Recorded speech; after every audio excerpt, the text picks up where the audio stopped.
It is not the movement of the clock that produces the newness of life.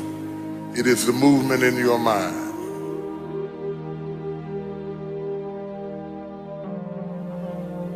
You're going to hear all kinds of things said about you. Throw it behind you. The enemies that you see today, you will see them no more. No weapon formed against you shall be able to prosper. Every tongue that riseth against you, God will condemn. This is my time. Truth of the matter is, everybody in here is going through a change. You don't have to be ashamed of yours. We are all in the process of transforming to a higher, better expression of myself. Let this be the year that I birth a higher, better expression of myself. Don't let the habits of my past stop me from this metamorphosis. New year, new me. New year, new me. What separates us is transformation. The possibility of change. The desire to evolve. The passion to get up off the ground and stop eating dirt. I'm tired of doing what I used to do. If I always do what I've always done, I'll always be where I've always been. I'm going to throw it behind me. There's somebody in this room that nobody would think would be in a church tonight, but you drew them to this place tonight because you want them to be a new me and a new year and have a new attitude and a new mind. Because the real battleground is in your mind. That's where the fight is. You lay down with it. You get up with it. You go to work with it. You can't digest your food because of it. Smiling in front of people and nobody knows that there's gunfire going off in your head. It's not a geographical location. It's not debt. It's not money. It's not haters. It's not enemies. It's not liars. It's not backbiters. That's not the battleground. Stop wasting your weapons on what people say, because it is not what they say about you that matters. It is what you say about you that threatens your destiny. You will never be defeated by what they say about you.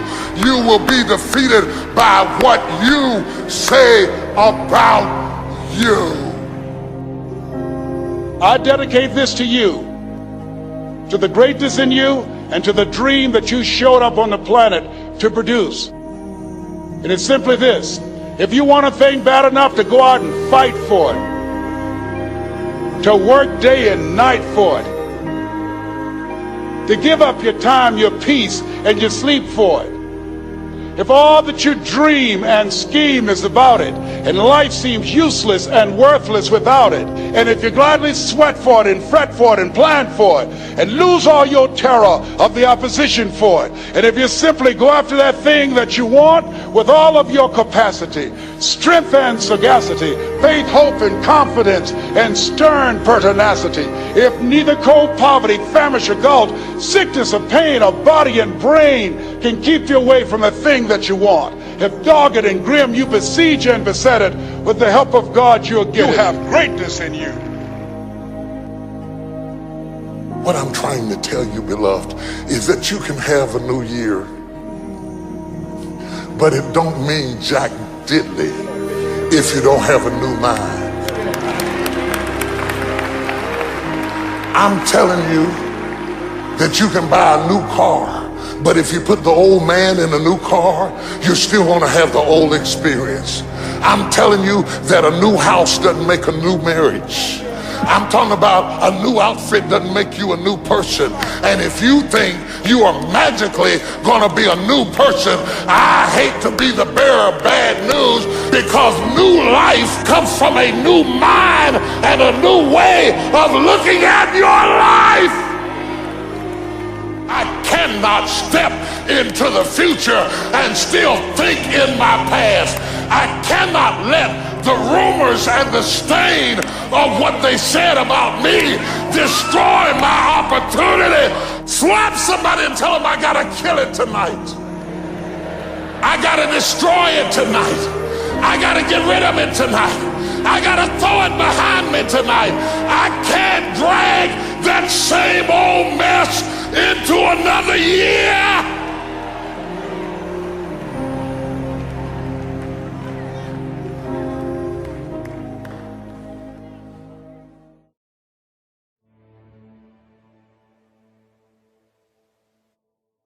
Statistics show that 95% of the people that actually made a New Year's resolution have already broken it by today.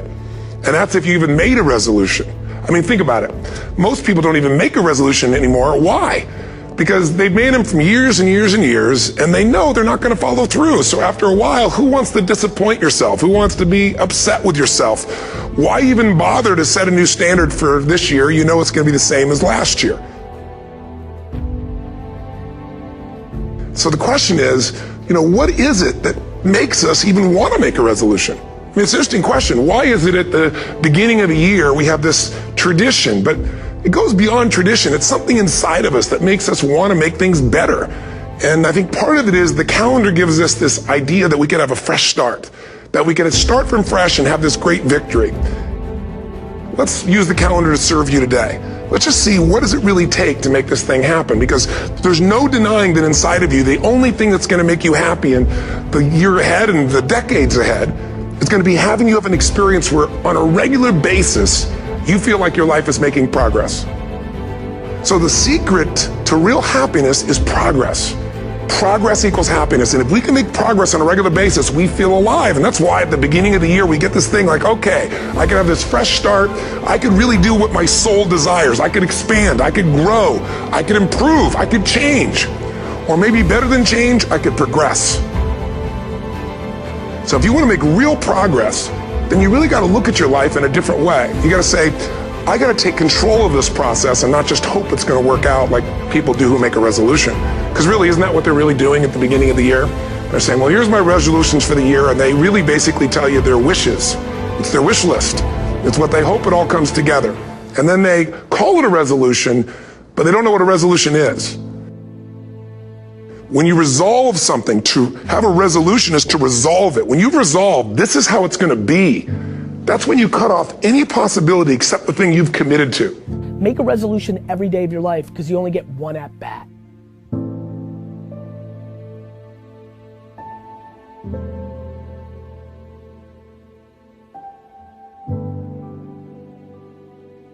Most people, they're stating what they hope will come together, and if it doesn't happen, then they're disappointed, but they're not too disappointed because they're not too vested. What does it take to successfully create a lasting change in your life? To not only have a New Year's resolution you follow through on, but really have a lasting change? Well, the first step for lasting change is very much like making a New Year's resolution. Fundamentally, it's the same. The first step is you got to have a vision for what it is you really, truly want. I mean, what are most people's New Year's resolutions? I'm going to stop eating sugar. I'm going to stop smoking. I'm going to lose 10 pounds. The problem with that is it's not very inspiring for most people. It's not telling you what you're going to get. It's only what you're not going to do. And it's kind of hard to have you move forward with that. A vision is about what you're here to create. A vision that really works is one that excites you. If you say, well, my resolution, my goal, my outcome for this month, this week, this year is to lose X number of pounds, that's okay, but it's not very compelling. It has to be a compelling vision. It's got to have something that has the power to pull you, not something you have to push yourself to do. Those are two different kinds of motivation. Push requires willpower, and willpower never lasts. What will last is pull. Having something so exciting, so attractive, something you desire so much that you have a hard time going to sleep at night and you get so up early in the morning to rock it and take it to the next level. That's what you're looking to create. And that isn't easy to get. And the bottom line of our follow-through comes down to our emotional intensity. You got to have strong enough reasons that you're going to follow through when the going gets tough. They don't have strong enough reasons to push themselves through what's going to be necessary to get that dream, to get that goal, when the inevitable challenges come up, when you're starving, hungry, and you're trying to go on a diet, right? When you got no time and you're stressed out and you haven't worked out still, and that's what you're supposed to do. When the economy gets tight and what you thought you were going to do doesn't work, and so you give up on the goal instead of finding another way to get there. You don't let the fear take you over if you've got strong enough reasons. Reasons come first, answers come second. If you get a compelling vision and you got strong enough reasons that will push you through the tough times, you're going to do things other people don't do. Instead of collapsing, even if you get off target, you won't go, oh, I blew it. You'll get right back on target, make the change, make things happen. We do our best when our destinations are beyond the measurement, when our reach continually exceeds our grasp, and when we have immortal finish lines. And when we do this, the race is never over. The journey has no port. The adventure never ends because we are always on the way. So do this, and let somebody else come up and tap you on the shoulder and say, hey, you scored. Let them run up and tap you on the shoulder and say, man, you won. Let them come tell you, you can go home now. Let them say, I love you too. Let them say, thank you. Take the lid off the man-made roofs that we put above ourselves and always play like an underdog.